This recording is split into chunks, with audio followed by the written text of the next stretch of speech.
नमस्कार. काय मंडळी, दसरा दिवाळी आलो की अशी तांब्या पितळीची काळपट भांडी पाहून टेन्शन येतं ना? तर अजिबात टेन्शन घेऊ नका. वापरा ही एक घरगुती ट्रिक. तर पहा, ही तांब्या पितळीची भांडी घासण्यासाठी आपल्या घरात उपलब्ध असणारं साहित्य आपल्याला वापरायचं आहे.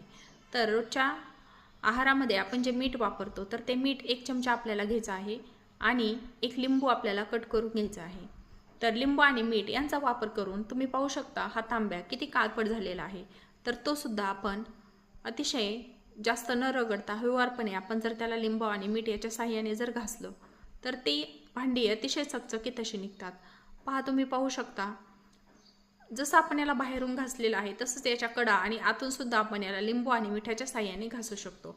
अतिशय कमी साहित्यामध्ये कोणतंही महागडं डिटर्जंट किंवा पावडर किंवा लिक्विड न वापरता आपण अगदी कमी साहित्यामध्ये ही भांडी चकचकीत आणि स्वच्छ करू शकतो आणि आपलं टेन्शन दूर होऊ शकतं. तर ही ट्रिक्स तुम्हाला आवडली असेल तर लाईक शेअर करा आणि बेल आयकॉन प्रेस करा. त्याचबरोबर नवीन असाल तर चॅनलला सबस्क्राईब करा, जेणेकरून अशाच नवनवीन ट्रिक्स आणि असेच व्हिडिओ तुमच्यापर्यंत लवकरात लवकर पोहोचतील.